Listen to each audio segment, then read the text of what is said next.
So, Paper Mario: The Thousand Year Door in summation.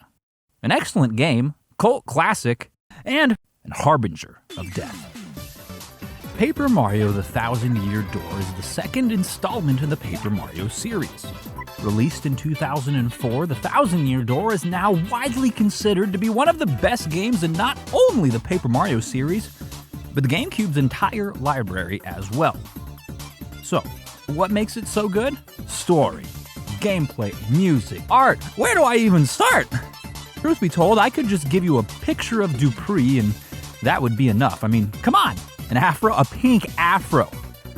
You may not like it, but this is peak performance.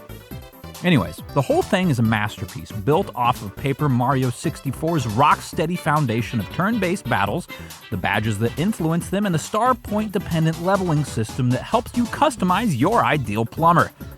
Much like most Mario games, said plumber finds himself on a quest to collect princesses and save stars, but this time, well, they're crystalline. Our mustachioed man must travel all over the world in pursuit of these stars, enlisting the help of the locals and gathering a few devoted followers as well. Now, whether they were convinced, hatched, or just chose to stick with Mario against his will, Mario employs a host of diverse friends with unique skill sets and abilities that help him traverse all sorts of obstacles and puzzles. And while this is consistent with Paper Mario 64, The Thousand Year Door sees the addition of Mario-specific moves that allow him to take shape of a common paper folding, like a paper airplane, or a sailboat, or a roll of toilet paper. Now, the game itself is now old enough to drink alcohol in most of the world, so I probably don't need to do this, but I also don't want to spoil anything for anyone who hasn't played this near 20-year-old game.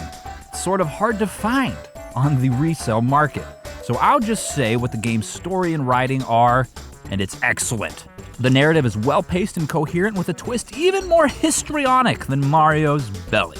With tons of optional games, side quests, and even party members, The Thousand Year Door took what Paper Mario 64 had already established as a great game and made it even better. So why did Paper Mario change after The Thousand Year Door? Well, to put it simply, after The Thousand Year Door, there was an internal desire to make the series more accessible. The RPG mechanics of early Paper Mario games was seen as too niche or potentially challenging for mass appeal, which led, of course, to changes like the removal of star points, the removal of badges, and the removal of partners as we knew them. Releasing in 2007, the sequel to Paper Mario: The Thousand Year Door, dubbed Super Paper Mario, received generally good reviews from fans. By and large, it's considered a good game, and what's more, the game was received very well critically as well, selling exceptionally well. In fact, it remains the best-selling Paper Mario game of all time, with over 4 million copies sold. It's a lot of paper. And with the latest installment, Origami King, selling nearly 3.5 million copies, the Paper Mario franchise seems to have done just fine commercially since changing direction nearly 20 years ago. So, Paper Mario: The Thousand Year Door in summation. An excellent game, cult classic, and harbinger of death. So when we talk about death, when we talk about killing things, Nintendo simultaneously killed it from a financial perspective, while also killing off the old Paper Mario formula.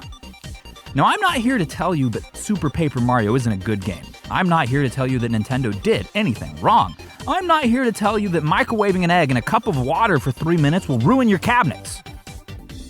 I just want more Mario RPGs with badges, star points, and adorably insane party members. What about you? I'm LP, I play Nintendo games and I talk a lot. And if you're into that, like the video, subscribe, and I'll see you next time.